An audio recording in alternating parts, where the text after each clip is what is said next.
자리에 일어나셔서 예배로 나아가도록 하겠습니다.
하나님은 영이시니 예배하는 자가 영과 진리로 예배할지어다.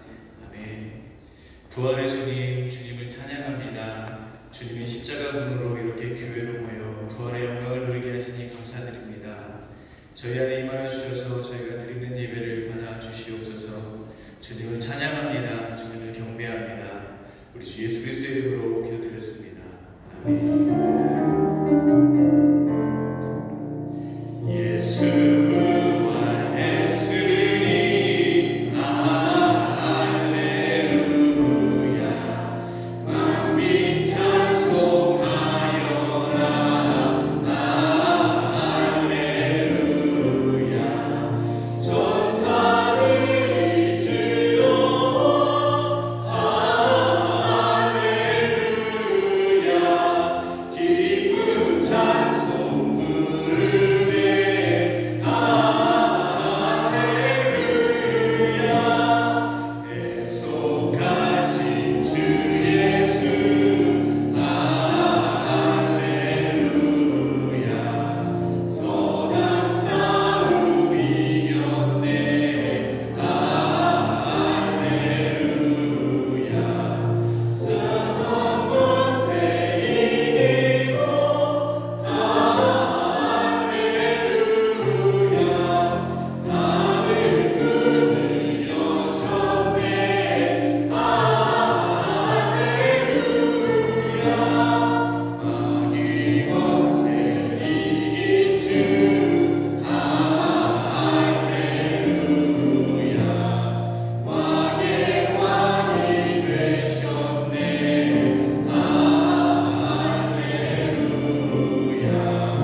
함께 기도드리시겠습니다.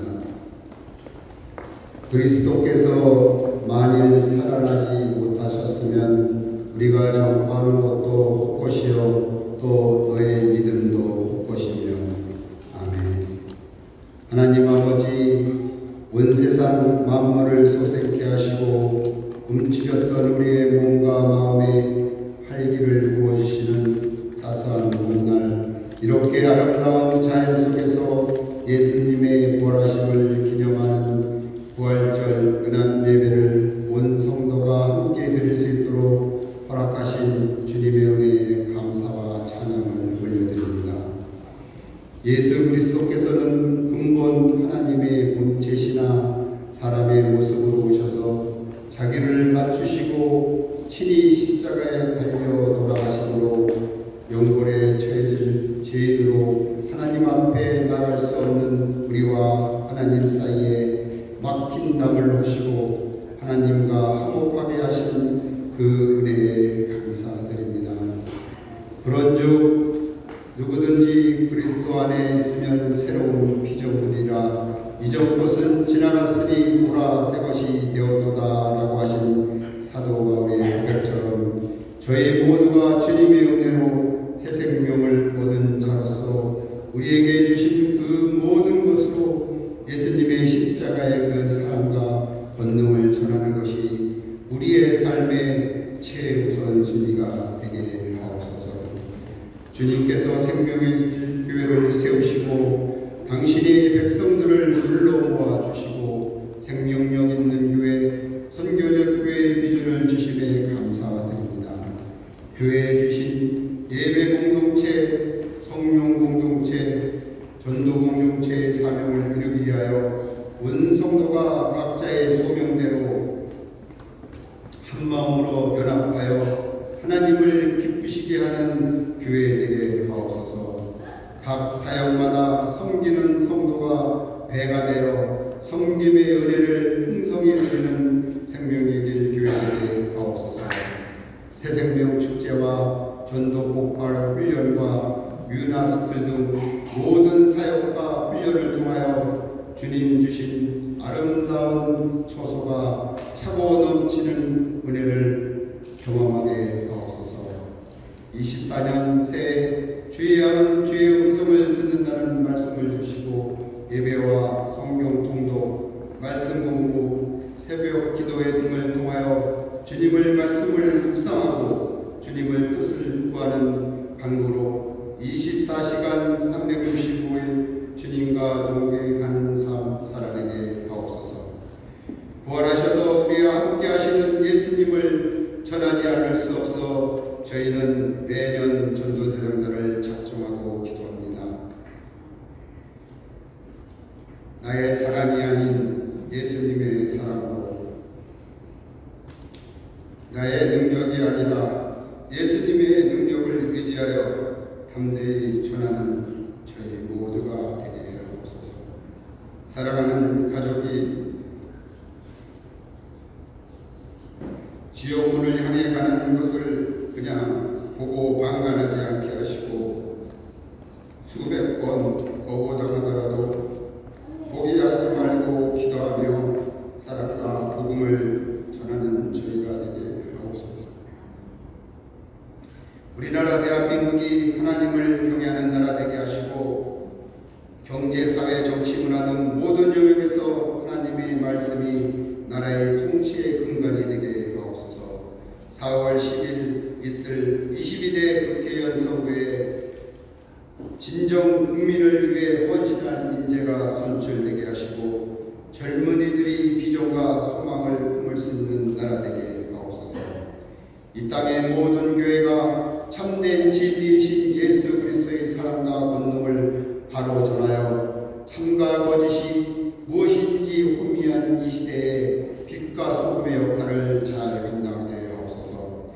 이 시간에도 세계 각처에서 위험을 무릅쓰고 부활하신 예수님을 전하는 선교사님들을 보호하시고 그 사역에 기름 부어 주옵소서. 전쟁과 기근, 자연재해와 경제적 어려움으로 고통받는 백성들을 보호하시고 고난 가운데 주님의 의로 위로와 사랑을 경험하고 주님을 만나는 축복의 시간이 되게 하옵소서. 우리의 자녀들이 청소년 시기에 주님을 바로 알고 세상의 소금보다 주님을 온전히 믿고 주님을 기쁘게 하는데 소망을 품게 하옵소서. 생명의 교회 차세대와 중고등부 주일학교를 축복하시어 주님 예비한 자녀들이 복음 안에서 언어적 감각과 문화적 감각을 가진 차세대의 리더로서 양육되게 하옵소서. 이 시간 육신의 질병으로 인하여 고통 가운데 신음하는 당신의 자녀들을 찾아가 위로하시고 주님 의지하여 고난을 넉넉히 이겨낼 힘을 주옵소서. 지치고 힘들어도 우리의 주인 되신 예수님을 온전히 신뢰하고 주님께 간절히 기도할 때 예수 그리스도의 보혈의 권능을 힘입어 깨끗이 치유되는 은혜를 경험하게 하옵소서. 목사님과 세 분 전도사님의 영가육을 늘 강건하도록 붙들어 주옵소서. 단위에 세우신 황재명 담임 목사님께 이 시간 성령의 들음하기를 입히시어 목사님을 통하여 주시는 말씀으로 온 성도에게 위로와 회복을 감사와 기쁨이 충만한 예배되게 하옵소서. 예배를 위해 섬기는 모든 손길을 축복하옵소서. 주님 말씀에 집중하도록 우리의 심령을 지켜 주옵소서. 이 모든 말씀 우리에게 영생을 선물로 주시기 위해 십자가에서 죽으시고 부활하셔서 지금 우리와 함께 하시는 예수님의 이름으로 기도합니다. 아멘.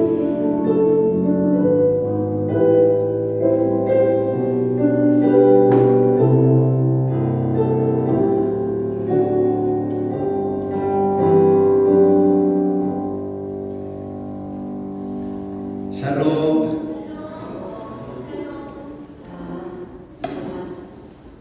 주님의 부활을 기념하는 그 생명의 교회 부활절 연합 예배를 이렇게 온 성도가 함께 드리게 돼서 감사와 찬양을 하나님께 올려드립니다. 함께 하신 여러분 주님의 이름으로 축복하고 사랑합니다. 함께 인사 나누시겠습니다.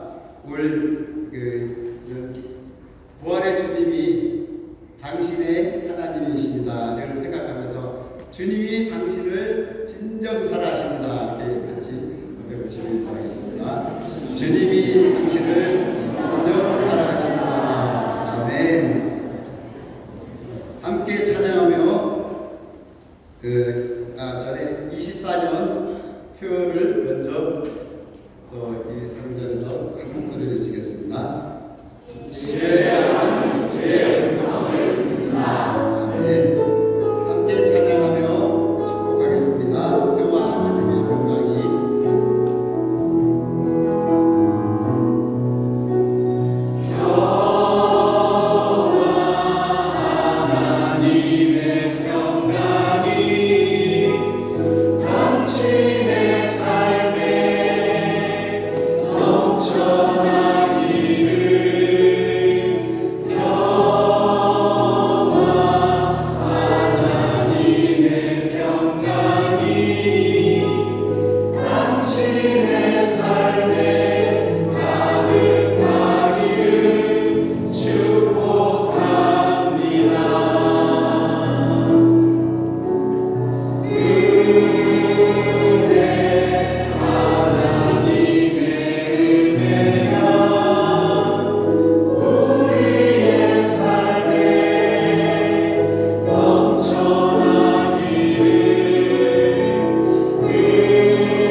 그대로 읽겠습니다. 제가 먼저 읽겠습니다.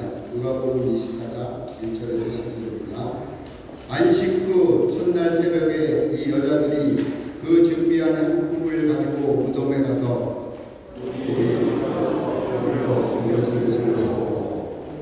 들어가니 주 예수의 시체가 보이지 아니하더라.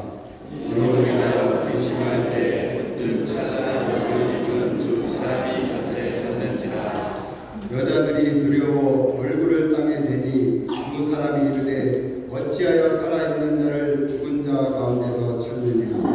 여기 계시지 않고 살아나셨느니라. 갈릴리에 계실 때 우리에게 어떻게 말씀하셨는지를 기억하라. 이르시기를 인자가 제1의 손에 넘겨져 십자가에 못 박히고 제3일에 다시 살아나야 하리라 하셨느니라 한데 그들이 예수의 말씀을 기억하고 무덤에서 돌아가 이 모든 것을 11사도와 다른 모든 이에게 알리니 이 여자들은 막달라 마리아와 요한나와 야고보의 몸친 마리아라. 또 그들과 함께한 다른 여자들도 이것을 사도들에게 알리니라. 사도들은 그들의 말이 허탄한 듯이 들려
그렇지만은 나는 누구인가?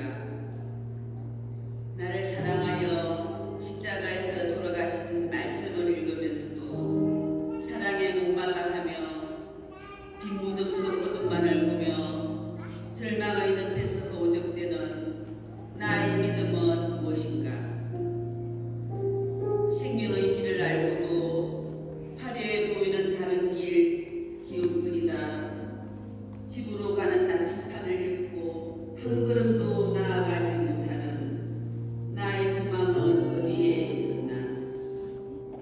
이런 나에게 바람처럼 공기처럼 찾아오셔서 늦은 비로 이른 비로 스며들어 사랑한다 내 딸아 세미한 소리로 부르시는 하나님의 아들, 세상 우리들 가운데 서 있는 춥고 배고픈 나를 불러내 가꾸은 따뜻한 생선을 주시며 바위 위에 새겨진 편지를 읽으라 하신다. 여호와는 나의 목자시니 내가 부족함이 없으리로다. 나는 소리쳐 외칩니다. 예수님은 말씀으로 부활하셨습니다.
감사와 영광의 박수 올려드리겠습니다.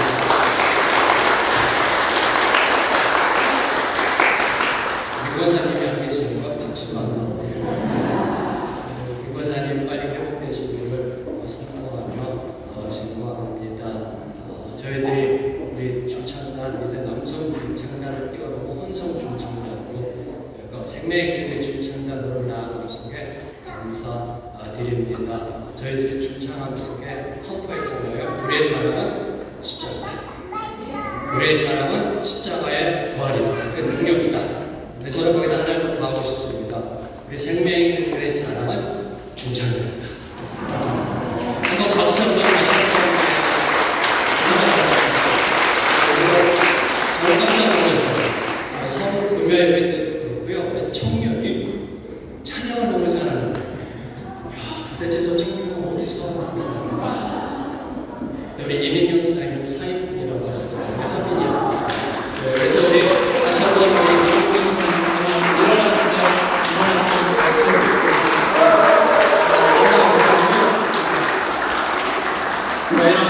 이번에 좀 더 오래 있을 것 같습니다. 그 올해가 더 오래되기를 함께 함 속에 하나님이 찬양하는 저와 여러분의 되기를 선포합니다.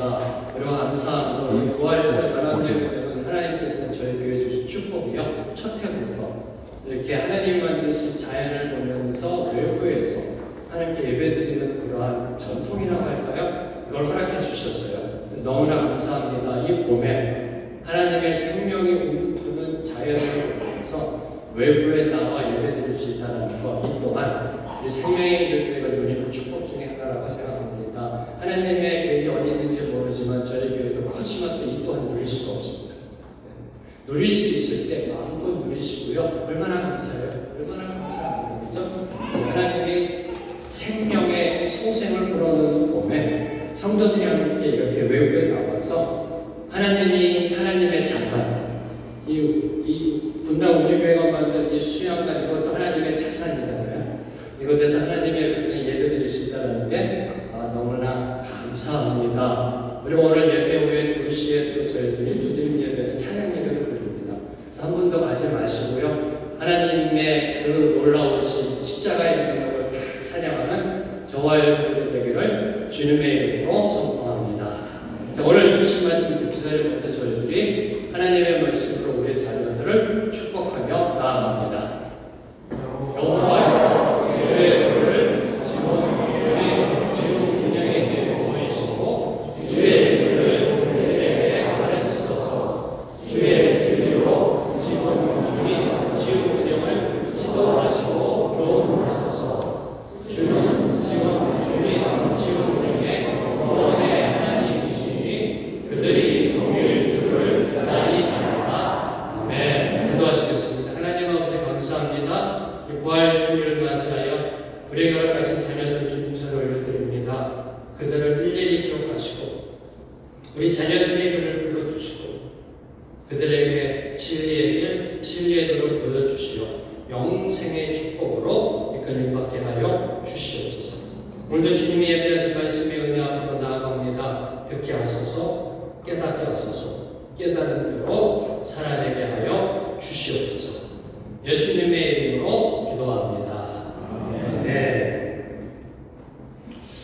올해도 연휴에처럼 예수님의 부활을 기념하며 교회가 절기를 지키고 있습니다. 사순절 기간을 지나 고난주간 그리고 성금요일을 지나서 오늘 이렇게 부활절 예배로 하나님께 드리고 있습니다. 이 부활절 절기를 보내면서요 발견한 한 가지 사실이 있습니다. 오늘날 많은 성도들에게 예수님의 부활이 이제 더 이상 놀랍지도 흥미롭지도 않아 보인다고 합니다. 어떻게 알았을까요? 제가 그렇다는 거죠. 제가 예수님의 부활이 뜨겁지도 차지도 않은 미스근한 반응으로 나아오고 있는 모습을 제 모습 속에 발견하면서 깜짝 놀라며 주님 앞에 엎드렸던 겁니다. 오늘날 많은 성도들에게 이제 이 부활이 다가가요. 놀랍지도 않아요. 흥미롭지도 않아요. 그냥 그렇게 또 익숙함에 젖어 지나가는 또 한 번의 절기가 되고 있는 것은 아닐 거지요. 여러분은 이번 부활절 설교를 보내면서 여러분에게 어떠한 특별한 말씀의 메시지나 여러분의 인생에 있어서 특별한 터닝 포인트가 있으셨는지요? 오늘 누군가가 만약 여러분에게 예수님의 부활이 실제로 일어났던 일이냐고 물어본다면 어떻게 대답하시겠죠? 어떻게 대답하시겠죠? 예수님을 믿는 우리 모두는요, 부활에 실제로 일어난 사실을 믿고 증명할 수 있어야 합니다. 상당히 중요한 부분입니다. 예수님의 부활이 실제로 일어난 일이며 이를 믿고 이를 증명할 수 있어야 합니다. 왜냐하면 부활에 대한 확신이 없다면 저와 여러분이 살고 있는 이 땅에서의 삶과 죽음에 대한 답이 사라집니다. 예수님의 부활이 없다면요, 내가 왜 살지? 나의 죽음이 과연 무엇을 의미하지? 이것에 대한 답을 잃어버립니다. 답이 사라지기 때문입니다. 예수님의 부활이 없는 기독교는요, 가짜입니다. 빈 껍데기의 종교에 불과할 뿐이라는 겁니다. 그래서 오늘 특별히 이 부활절 연합예배를 맞아 다시 한번 여러분에게 이 부활의 소식이 여러분을 향한 하나님의 선포요, 여러분의 입술을 통한 간증의 고백이 되기를 선포합니다. 압니다. 오늘 예배드린 여러분들 중에서도 아직 부활이 온전히 믿기지 못한 분들도 있을 줄 압니다. 있을 줄 압니다. 오늘 특별히 하나님께서 여러분의 마음을 만져주셔서 이 부활에 대한 온전한 신앙의 고백으로 나아가게 되기를 소망합니다. 자, 성경의 기록을 보면 2000년 전 예수님이 이 땅에 오셨을 때, 예수님이 공생애를 시작하시고 사역하실 때 수많은 사람들이 예수님을 따라다녔습니다. 예수님의 말씀을 듣고 놀랍게 여겼습니다. 하늘에서 주어진 권세다 하며 주님을 따랐습니다. 예수님이 일으키시는 기적마다 환호성을 지르며 이 사람이 진정 하나님의 아들이요 하나님이 보내신 왕이다 하며 예수님을 왕으로 세우고자 했었습니다. 수많은 사람들이 쫓아다녔습니다. 12제자를 포함하여 예수님께서 전도 보낸 70명의 제자들, 수많은 사람들이 내가 예수의 제자다 하며 예수님을 따라다녔습니다. 그런데 그들 중에 예수님이 십자가에 달려 죽으실 때 그 현장을 지켰던 사람은 제자들이 아니었다는 겁니다. 예수님의 임종을 지키고요, 장례식에 참석한 사람도 제자들이 아니었습니다. 예수님이 어디에 장사되었는지 그 무덤을 확인하는 사람도 제자들이 아니었습니다. 오늘 말씀 누가복음 20장 본매 23장 55절과 56절을 보면 이렇게 기록되어져 있습니다. 갈릴리에서 예수와 함께 온 여자들이 뒤를 따라 그 무덤과 그의 시체를 어떻게 두었는지를 보고 돌아가 향품과 향유를 준비하더라. 계명을 따라 안식일에 쉬더라. 예수님의 장례에 참석하고 예수님의 무덤이 어디 있는지를 확인한 여인들은 예수님의 시신에 향품과 향유를 바르기 위해 준비하였습니다. 그리고 안식 후 첫날 새벽에 일찍 일어나 예수님의 무덤으로 향하였습니다. 오늘 말씀 1절, 2절, 3절의 말씀을 함께 읽겠습니다. 시작! 안식 후 첫날 새벽에 이 여자들이 그 준비한 향품을 가지고 무덤에 가서 돌이 무덤에서 불려 옮겨진 것을 보고 들어가니 주 예수의 시체가 보이지 아니하더라. 자, 예수님의 시신의 향품을 바르기에 무덤에 도착한 여인들의 눈에 들어온 곳은 옮겨진 무덤의 돌문이었다는 겁니다. 예수님의 장례를 이제 완성시키기 위해서 그 시신에 향유를 바르기에 찾아갔었는데 그들 눈에 들어온 것은 예수님의 무덤을 막고 있던 육중한 돌문이 옮겨졌다라는 겁니다. 이를 본 여인들은 도대체 무슨 일이 일어났는지 어리둥절하며 당황하였을 겁니다. 그리고 곧이어 예수님의 시신이 없어졌다는 사실을 확인한 후에는 서로를 쳐다보며 불안과 근심 가운데 휩싸였을 겁니다. 이 모습을 4절에서 이렇게 선포합니다. 이로 인하여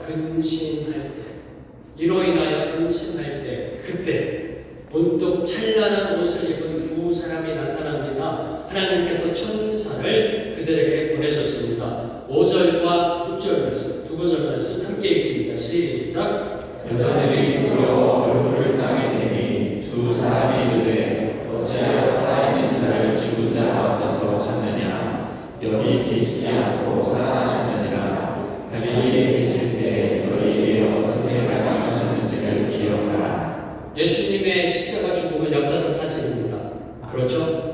여인들은 예수님이 십자가에서 죽으신 것을 두 눈으로 똑똑히 보았습니다. 십자가 바로 밑에서 예수님이 하나님께 나의 영혼을 응탁하나이다 하면서 숨을 거두시는 것을 두 눈으로 똑똑히 보았습니다. 그리고 예수님이 무덤에 장사되는 것도 목격하였습니다. 그런데 천사들이 여인들에게 이렇게 질문합니다. 어찌하여 살아있는 자를 죽은 자 가운데서 찾느냐? 어찌하여 살아있는 자를 죽은 자 가운데서 찾느냐? 무슨 뜻일까요? 6절 말씀. 여기 계시지 않고 살아나셨느니라. 여기 계시지 않고 살아나셨느니라. 예수님은 살아나셨습니다. 예수님은 죽음을 이기시고 다시 사셨습니다. 예수님은 영원히 살아계신 분이라는 겁니다. 이전에도 계셨고 오늘도 계시고 앞으로도 영원히 계시는 하나님의 아들 주 그리스도이심이 선포되신 것입니다. 여기 계시지 않고 살아나셨느니라. He is risen. 예수님은 살아나셨다라는 진리를 선포하고 있는 겁니다. 이 진리에 대해 여러분은 믿음으로 아멘 하시는 거죠?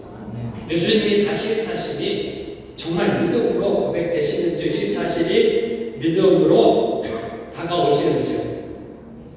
한번 이 시간에 진지하게 여러분에게 질문해 보시기 바랍니다. 여기 계시지 않고 살아나셨다. 어찌하여 산자를 죽은 자 가운데서 찾지가 않느냐? 여러분의 마음에 대한 그 응답은 과연 무엇인지요?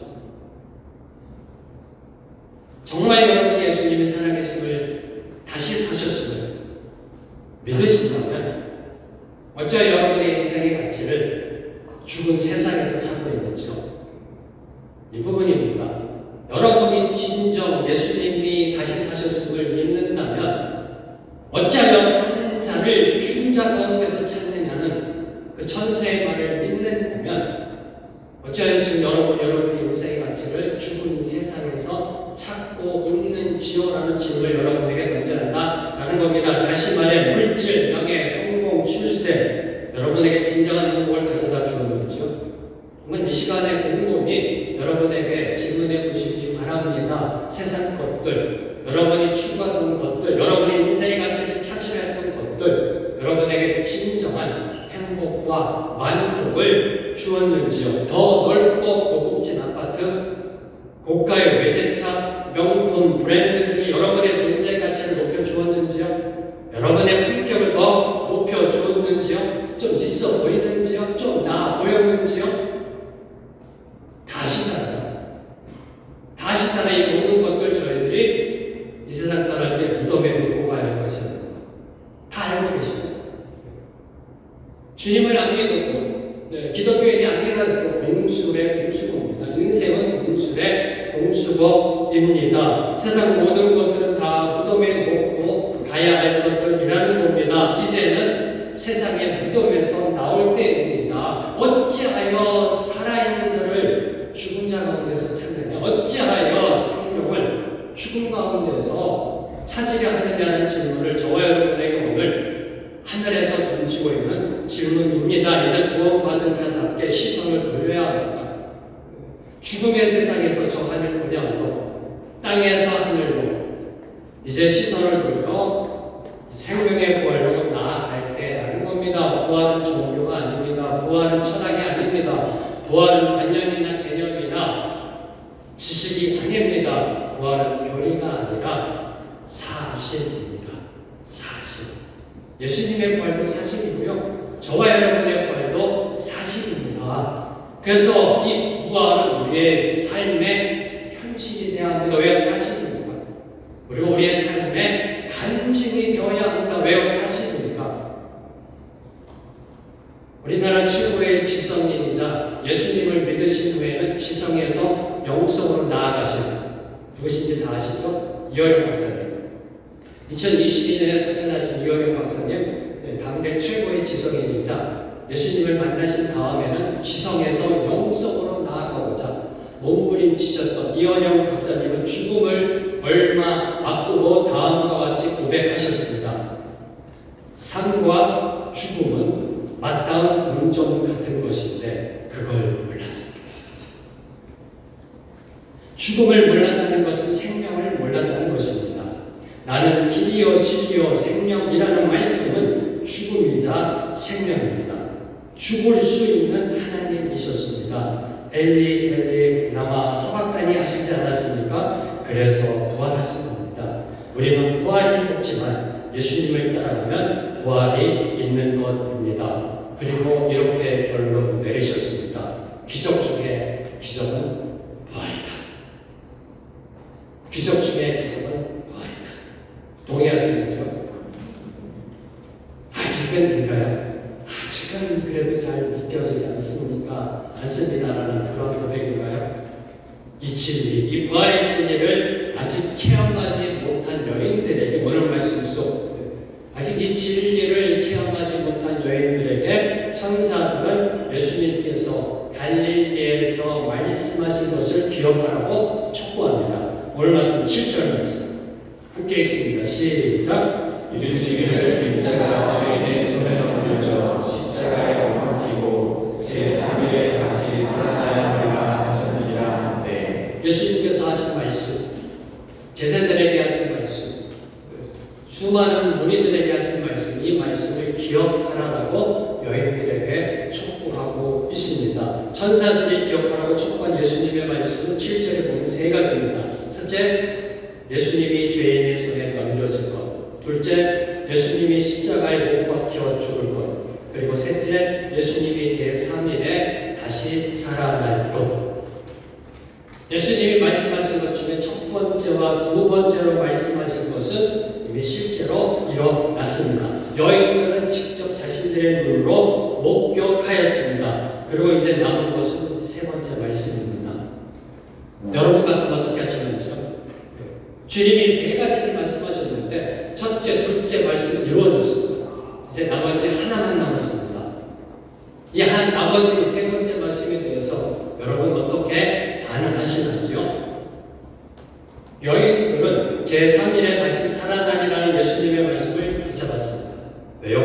첫 번째 말씀도 이루어졌고 두 번째 말씀도 이루어졌으니 세 번째 말씀도 이루어졌다라고 믿음으로 붙잡았습니다. 그리고 무덤에서 돌아가 자신들이 보고 들은 모든 것을 사람들에게 증언하였습니다.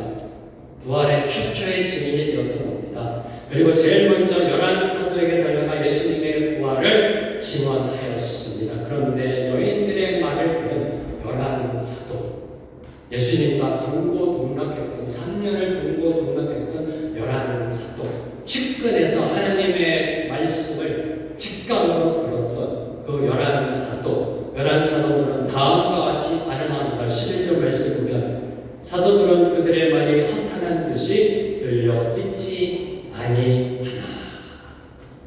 그들의 말이 허탄한 듯이 들려 믿지 아니하나. 이것이 부활에 대한 인간의 솔직한 반응입니다. 그렇죠? 인간의 첫 반응입니다. 부활에 대해서 처음부터 무슨 다음에 할렐루야가 그 인간인가요? 이것이 인간의 솔직한 반응입니다. 11사도도 예외가 아닙니다. 예수님이 부활하셨다는 그 사실 앞에 반응. 참 허탄한 말 아닌가? 야, 어떻게 저렇게 허탄한 말을 하고 돌아다닐까? 약간 예수님이 죽으시고 약간 충격받았나? 이렇게 생각하는 겁니다. 이게 인간의 첫 반응이라는 겁니다. 예수님이 부활하셨다고 말하는 여인들의 증언에 대해 제자들은 어처구니없는 헛소리처럼 들려 도저히 믿을 수가 없었던 겁니다. 저와 여러분도 마찬가지였을 겁니다. 2000년 전에 여인들의 말을 들었으면 아마도 허탄한 듯이 들렸을 것입니다. 그런데 제자들 중 베드로가 일어납니다. 그리고 무덤으로 달려갔습니다. 혹시나 하는 마음에, 긴가민가 하는 마음에 여인들이 말한 것을 직접 확인하기 위해 무덤으로 달려갔습니다. 12절 말씀 함께 읽습니다. 시작. 베드로는 일어나 무덤에 달려가서 부부여 들여다보니 세 바퀴만 보이는지라 예수님의 무덤에 도착한 베드로는 여인들이 만났다는 두 천사는 보지 못하였습니다. 오직 무덤 안에 남아있던 세마포만 보았다고 기록되어 있습니다. 요한복음을 보면요, 병행구절인 요한복음을 보면 세마포가 그 자리에 가지런히 정돈되어 있었다고 기록되어져 있습니다. 예수님이 남겨놓고 가신 그 정돈된 세마포, 그 세마포를 통해 예수님의 부활을 보지 못하고 그저 놀랍게 여기며 집으로 돌아갈 수밖에 없었습니다. 이것이 예수님의 부활에 대한 제자들의 첫 반응이요, 인간의 첫 반응이요, 저와 여러분의 첫 반응입니다. 그저 놀라며 집으로 돌아갈 수밖에 없었습니다. 혹시 여러분 중에 오늘 말씀 속 베드로처럼 아직 예수님의 부활을 믿지 못하고 계신 분이 계시면서요, 오늘 말씀 속 베드로처럼 믿고는 싶은데 교회는 다니는데 놀라워하면서 예수님의 기적의 말씀을 듣고 어떨 때는 놀라워하면서도 그저 그냥 집으로만 돌아갈 수밖에 없는 그 심정, 믿고는 싶은데 그냥 허탄하게 돌아갈 수밖에 없는 그런 상태에 계신 분은 혹시 없으실런지요? 십자가의 죽음, 하나님의 아들이 십자가에서 죽으셨다, 이건 받아들이겠는데 아직 부활은 좀 곤혹스러우신지요? 아직 거기까지는 못 나가고 계시는지요? 기억하십시오. 베드로도 결국 예수님의 부활을 믿었다는 겁니다.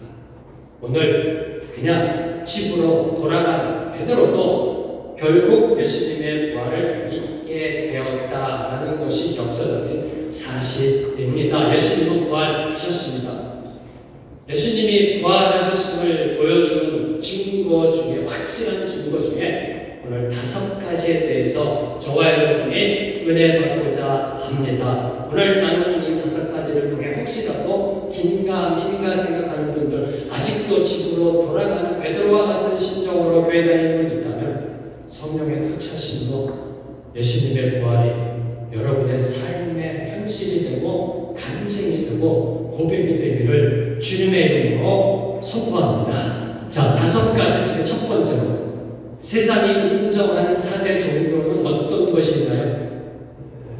세상이 인정하는 4대 종교, 유교, 불교, 이슬람교, 기독교입니다. 세상이 인정하는 4대 종교, 유교, 불교, 이슬람교, 그리고 기독교. 이 4대 종교의 공통점이 무엇인지 아시는지요? 4대 종교를 창시한 사람들 모두 다 죽었다는 겁니다. 공자, 석가모니, 무하마드, 예수 모두 다 죽었다는 사실입니다. 유교를 창시한 공자의 묘는요, 산동성 취프에 있습니다. 중국 산동성에 가면 취프라는 도시 있고요. 불교 창시자 석가모니의 묘는 사리탑에 있습니다. 그리고 이슬람교 창시자 무하마드의 무덤은 메디나에 있습니다. 그런데 기독교의 창시자 유대 청년 예수는 무덤이 없습니다. 묘가 없습니다. 죽긴 죽었는데 시신이 안치되었던 곳은 있는데 묘가 없습니다. 왜요? 시신이 사라졌습니다. 시신이 발견되지 않았기 때문입니다. 예수님이 십자가에서 죽으시고 부활하셨다는 그런 소식이 온 땅으로 전파될 때 당시 십자가 사역을 주도했던 대제사장들의 무리와 그리고 로마 총독은요, 예수님의 부활을 부인할 결정적인 증거를 제시하지 못했습니다. 어떻게든 이걸 막아보려고 했었습니다. 특별히 예수님께서는요, 살아계실 때 내가 죽은 뒤에 3일 만에 부활하리라고 예언하셨습니다. 이에 대해서 유대 종교 지도자들은요, 로마 총독 빌라도에게 이야기해서 예수님이 죽은 무덤을 봉인시키고 그리고 군인들을 보내 든든히 지키라고 명령하였습니다. 그런데 시신이 사라져버린 것입니다. 그런데 시신이 꽁대간데 없어진 겁니다. 만약 대제사장과 빌라도가 당시 예수님의 시체를 확보하고 있었더라면 예수님의 부활은 정말 허튼 소리요 헛소리에 불과했을 겁니다. 그런데 그들은 예수님의 시신을 내놓지 못했습니다. 증거를 보여주지 못했던 겁니다. 오늘 말씀 2절과 3절은 분명히 증거합니다. 예수님의 무덤을 담고있던 육중한 돌은 청년 2명 내지 3명이 밀어야 펴 움직일 수 있는 그 육중한 돌문은 옮겨져 있었고 예수님의 시신은 사라졌다. 이는 로마 당국도 유대 종교 지도자들도 인정한 역사적 사실입니다. 역사적 사실입니다. 그리고 예수님의 부활을 증거하는 가장 강력한 증거가 되는 것입니다. 기억하십시오. 기독교 외에는 부활절이 없다. 부활절은 오직 기독교에만 있다라는 사실입니다. 두 번째 부활의 증거는 부활의 증인들입니다. 자, 어떤 사건의 진위를 판결함에 있어서 이것이 옳고 그르다의 그 진위를 판결함에 있어서 중요한 요소 중에 하나가 그 사건을 목격한 증인들의 증언입니다. 이 부활의 증인들의 증언. 자, 그러면 누가 예수님의 부활을 목격하였는지요? 성경에 보면 수많은 사람들이 있습니다. 그 속에 대표적인 증인들은 여인들과 예수님의 제자들입니다. 자, 우선 먼저 예수님이 부활하신 현장에 있었고요. 그리고 부활하신 예수님을 제일 먼저 목격한 사람은 예수님을 따르던 여인들이었습니다. 여인들. 여기서 주목해야 될 것. 당시 유대 사회에서는요, 여자를 증인으로 인정하지 않았습니다. 여자는 유대 법정이나 로마 법정에서 증언할 자격이 없었습니다. 설사 증언한다 해도 아무런 효력이 없었습니다. 증거로 채택되지 않았습니다. 아예 증언이 채택되지 않습니다. 그런데 사복음서, 마태, 마가, 누가, 요한복음, 사복음서 모두 여인들을 최초의 부활의 증인으로 기록하고 있습니다. 당시 여인의 증언은 아무런 효력이 없었음에도 불구하고 왜 그랬을까요? 왜 그랬을까요? 아니, 아리마대 요셉이나 니고데모나 당시 사내들인 공회의 의원들을 먼저 내세워서 이들이 봤다라고 하지 왜 당시 이 증인으로 내세울 수 없는 이 여인들이 아무리 증언해도 그것이 증거로 채택되지 못하는 여인들을 최초의 부활의 증인으로 이야기하고 있는가? 그게 이런 간단합니다. 그게 팩트입니다. 그게 사실입니다. 여인들이 제일 먼저 예수님의 부활을 목격했기 때문입니다. 그 여인들은 누구인가 이름까지 밝히고 있습니다. 왜요? 사실입니다. 지어낸 얘기가 아니라는 겁니다. 오늘 말씀 10절을 보면 막달라 마리아, 요한나, 야고보의 어머니 마리아라고 이름까지 이야기하고 있습니다. 맞다라는 겁니다. 그들이 최초의 예수님의 부활을 목격한 사람들이라는 겁니다. 부활의 증거는요, 사람의 신분이나 지위에 달린 것이 아니라 믿음에 달려 있음을 보여주고 있는 겁니다. 자, 요한복음을 보면요, 요한복음을 보면 누가복음과 오늘 말씀 적어주는 누가복음과는 달리 요한복음을 보면 이 막달라 마리아가 그 무덤의 현장에서 예수님을 만나는 사건이 기록되어져 있습니다. 근데 막달라 마리아도 처음에는 불안과 공포의 눈물에 잠겨 자신의 눈앞에 서 계신 예수님, 부활하신 예수님을 바로 보지 못했습니다. 그럼 어떻게 막달라 마리아는 예수님의 부활을 믿게 되었는가? 나중에 여러분이 요한복음 20절 읽어보세요. 요한복음 20절 보면은 울고 있는 시신이 없어졌기 때문에, 예수님의 시신이 없어졌기 때문에 울고 있는 막달라 마리아에게 부활하신 예수님이 다가가셔서 이렇게 질문하셨습니다. 어찌하여 우리가 누구를 찾느냐? 어찌하여 우리가 누구를 찾느냐? 이에 마리아는 예수님이 무덤을 지키는 동산진인 줄 알고, 그렇게 알고 이렇게 반문합니다. 당신이 예수님의 시신을 옮겨갔다면 그곳이 어딘지 좀 알려주세요 라고 질문하였습니다. 그때 예수님이 이렇게 말씀하셨습니다. 마리아, 마리아. 그러자 마리아가 부활하신 예수님을 알아보았다고 성경은 기록하고 있습니다. 마리아는 자신의 이름을 부르고 있는 사람이 예수님이신 것을 곧바로 알아채렸던 겁니다. 그리고 죽으셨던 예수님이 부활하셨음을 확신하게 되었던 겁니다. 당신이 동산지이시면 예수님의 시신이 어디로 옮겼는지 저에게 말씀해 주세요. 제가 가서 그 시신에 향유를 발라야 합니다. 그러니까 예수님이 마리아야. 이때 마리아는 깨달은 겁니다. 주님, 부활하신 예수님을 만나고 예수님의 부활을 목격하였던 것입니다.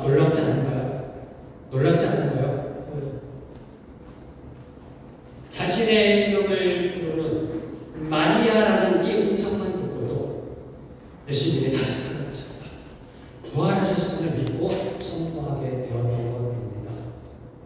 요한복음 10장 3절에서 4절 말씀, 두 절 말씀 함께 읽습니다. 시작. 문지기는 그를 위하여 문을 열고 양은 그의 음성을 듣나니 그가 자기 양의 이름을 각각 불러 인도하여 이르니라.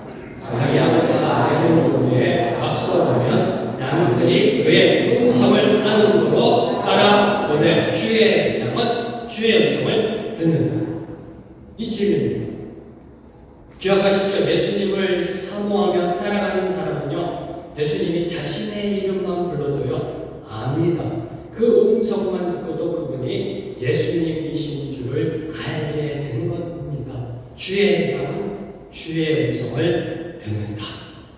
바로 이것이 마리아를 통해 선포된 진리이자 마리아가 예수님의 부활하심을 목격하게 된 그 결정적인 단서가 되는 겁니다. 뭐가요? 주의 양은 주의 음성을 듣는다.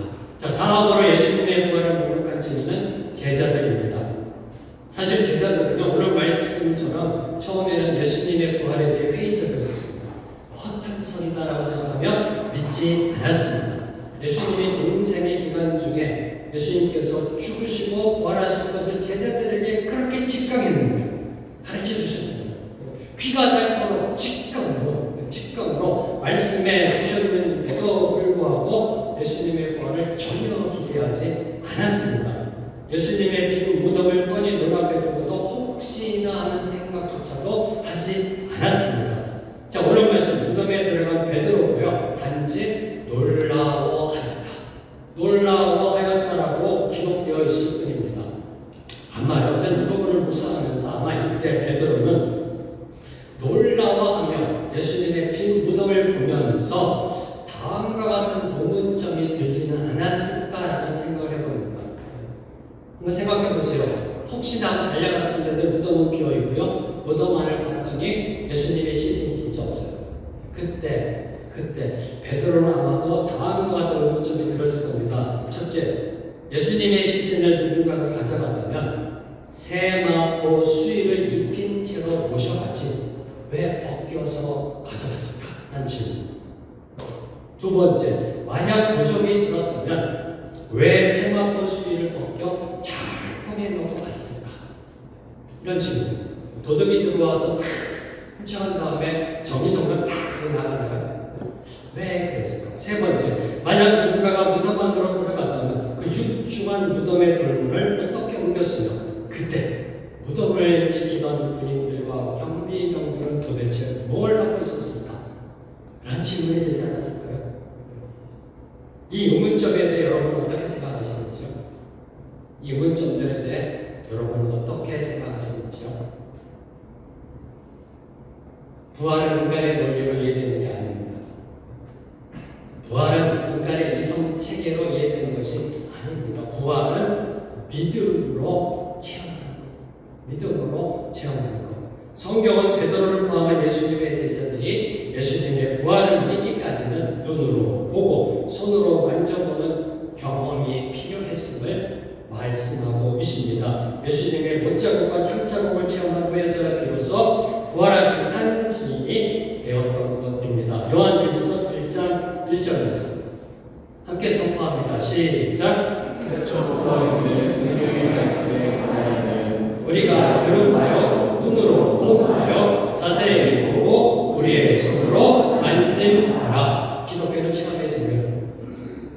기독교는 체험의 종교입니다. 오늘도 살아 역사하신 예수 그리스도 2000년 전 부활하신 그 주님을 만나 교제하는 체험의 종교라는 것입니다.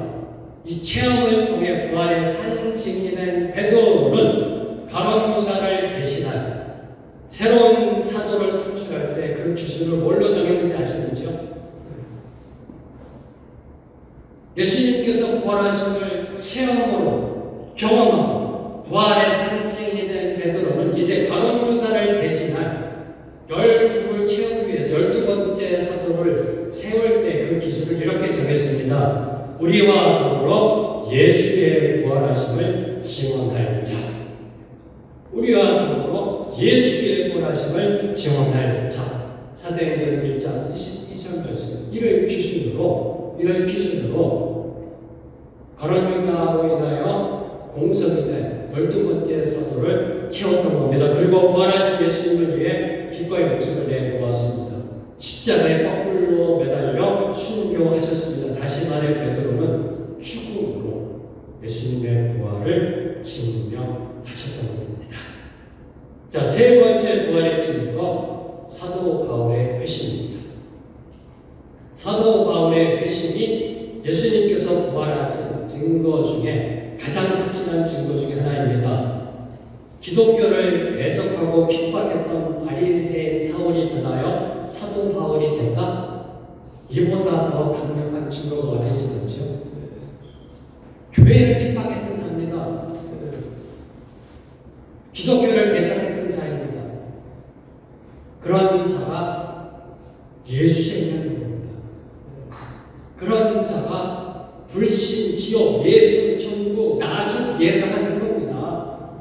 이보다 더 큰 확실한 증거가 어디 있었는지. 이런 변화, 바리새인 사울이 사도 바울이 된 그 변화의 결정적인 포인트는 바로 부활하신 예수님을 만난 사건. 다메섹 도상에서 부활하신 예수님을 만난 사건입니다. 사도 바울이 누구인가요? 이스라엘의 명문 지파 베냐민 지파 사람입니다.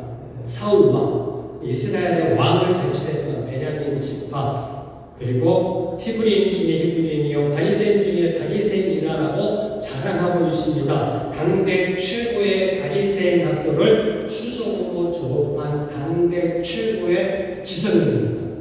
장래가 촉망받던 젊은입니다. 그런데 오늘날 그가 갑자기 모든 걸 포기합니다. 모든 걸 배설물처럼 여깁니다.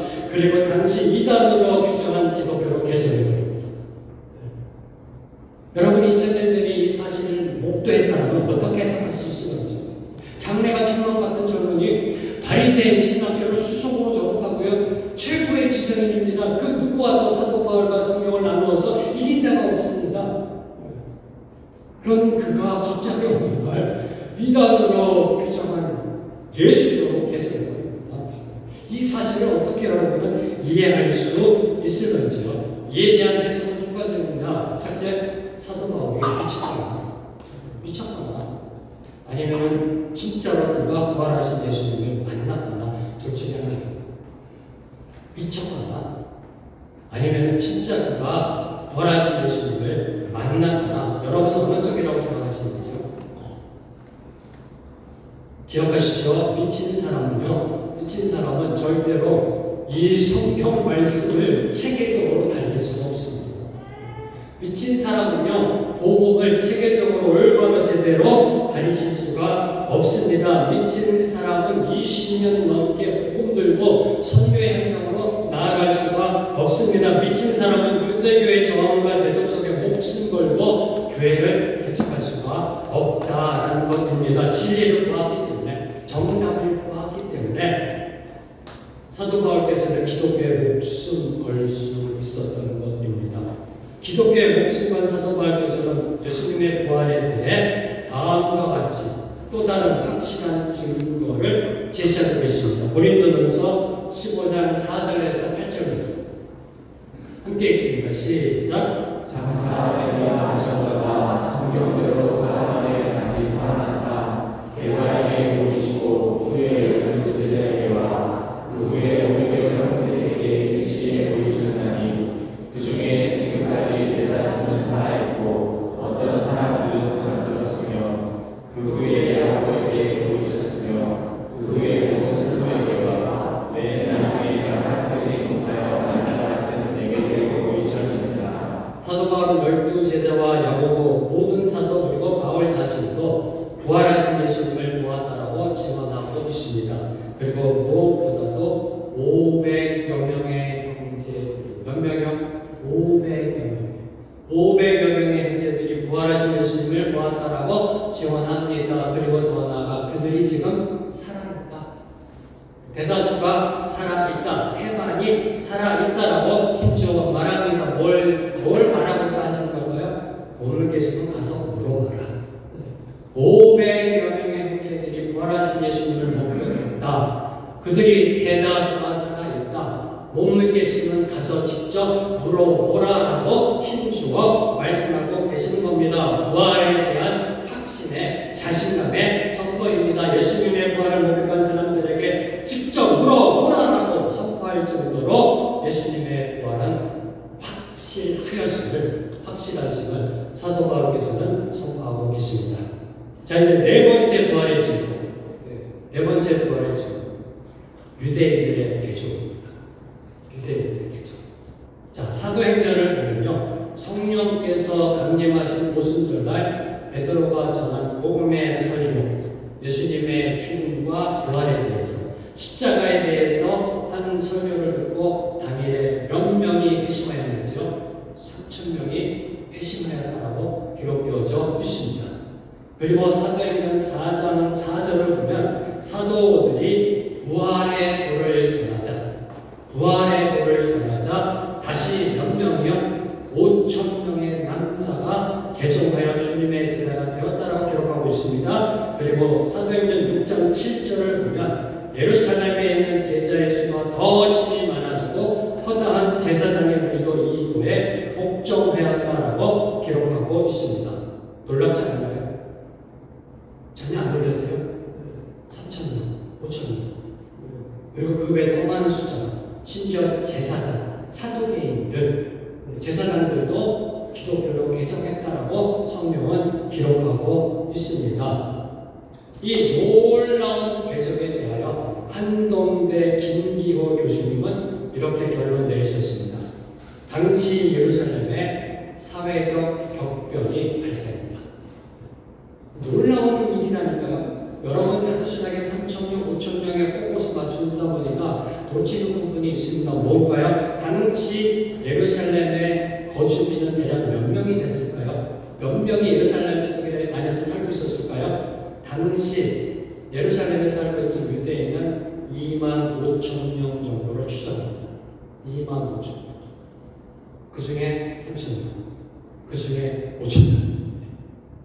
그만 합해도 8,000명. 25,000명 중에 8,000명. 몇 퍼센트인가요? 최소 30%가 기독교로 개종하는 놀라운 역사가 일어났던 겁니다. 그것도 짧은 시간. 또 짧은 시간 안에. 이런 사회적 격변이 짧은 시간 안에 발생했다는 것, 여러분 어떻게 설명할 수 있으신 거죠? 예수님의 제자들이 축하를 드리겠나요? 아니요. 그들이 전한 것은 십자가입니다. 예수님이 십자가에서 죽으시고 부활하셨다. 부활하신 주님을 믿어야 너희들에게 용생이 있다. 이걸 전한 겁니다. 그랬더니 3,000명이 어찌 알고 하며 주님 앞으로 나아가 자복하며 주님을 따라갑니다. 부활의 복을 전하자 5,000명이 주님 용서하소서 하면서 주님을 따라갑니다. 누가요? 유대교인들이, 이방인들이 아니라 유대교인들이 최소 8,000명. 거기에 이제 제사장 무리들도 사도교인들도 주님 하며 쫓아갑니다. 그럼 어떻게 여러분 설명할 수 있으면서요? 사회 전체가 미친 것일까요? 네, 좋습니다. 미쳤다고 하지만 왜 미쳤나요? 예수님의 부활의 능력, 그 부활이 세상을 변화시키는 복음의 능력임을 보여주는 게 바로 당시 3,000명, 5,000명의 유대인들이 개종했다는 사실을 보고요. 저와 여러분이 알 수가 있습니다. 자, 마지막 5번째 부활의 질문. 그 5번째 부활의 질문은 다름 아닌 손을 가슴에 대보실래요? 자, 각자 가슴에 손을 대고요. 저를 따라하세요. 바로 접니다. 5번째 부활의 질문은 바로 저와 여러분 우리입니다. 저와 여러분이 바로 주님의 부활에 대한 증인입니다. 오늘 우리 모두는 부활하신 예수님을 직접 눈으로 보지 못했습니다. 그렇죠? 보신 분 계세요? 2000년 전에 부활하신 현장에 계신 분 계세요? 아니죠. 저희들은 22세기 사람들입니다. 예수님이 부활하신 현장이 없었습니다. 돌문이 열린 것도 보지 못했습니다. 시신이 없어진 것도 보지 못했습니다. 여인들의 증언을 직접 듣지도 못했습니다. 베드로를 통해서 말씀을 듣지 못했습니다. 그런데 예수님이 부활하셨음을 믿고 있습니다. 믿고 있잖아요. 어떻게 해요? 말씀을 통해. 하나님의 말씀을 통해 저와 여러분은 오늘 예수님의 부활하심을 믿고 있습니다. 이 또한 기적이라는 겁니다. 예수님의 부활도 기적이고요. 그리고 예수님이 부활하셨다라는 이 말씀을 오늘 2000년이 지난 오늘 21세기를 믿고 있다는 것 또한 기적 아니는지요? 기적 아니는지요? 제가 저를 생각할 때는 그거 정말 기적이더라고요. 제가 상당히 이성적이고 논리적인 사람입니다. 체계적인 사람이고요. 제가 저를 생각할 때 사실 그것을 쫙 올라가 황제명 네가 이걸 믿고 있다니 이게 막 고백되더라고요. 정말 허튼 소리잖아요. 죽은 사람이 살아났다. 허튼 소리고 허무 맹랑한 소리고 도저히 일어날 수 없는 일인데 믿고 있어요. 목숨 걸고 믿고 있습니다. 이게 기적입니다. 예수님의 부활도 기적입니다. 그런데 예수님이 살아나셨다는 말씀을 믿고 있는 저와 여러분도 기적입니다. 이 기적에 대해 사도 베드로께서는 이렇게 선포하십니다. 베드로전서 1장 8절 말씀. 예수를 너희가 보지 못하였으나 사랑하는구나. 이제도 보지 못하나 믿고 말할 수 없는 영광스러운 즐거움으로 기뻐하니. 그 기쁨으로 선포합니다. 예수님은 부활하셨습니다. 그 영광스러운 즐거움으로 선포합니다. 예수님은 부활하신 영광의 주이시요 오늘도 살아 역사하시는 하나님의 아들 그리스도이십니다. 함께 찬양으로 나아갑니다. 선포하라 부활하신 영광의 주.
하나님 우리의 삶을 동안 찬양을 받아 주시옵소서. 우리의 24시간 365일이 오직 주께 감사, 오직 주께 찬양, 오직 주께 경배 예배가 되게 하여 주시옵소서. 예수님의 이름으로 기도합니다. 아멘. 다 함께 일어나셔서 주님 앞에 원하시겠습니다.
찬양의 고백처럼 모든 것 다 주님께 드립니다. 우리의 물질도, 우리의 인생도, 우리의 생명도 주님께 드립니다.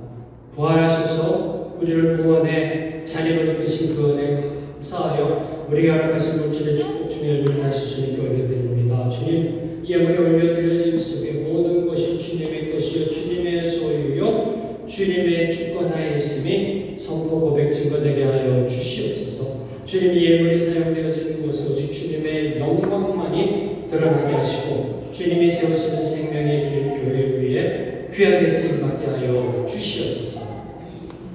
이제 우리 주 예수 그리스도의 은혜와 하나님 아버지의 무한하신 사랑과 성령님의 교통하심이 올 주님의 말씀 붙잡고 주님의 부활하심을 온 우리에게 전하기로 결단하며 나아가는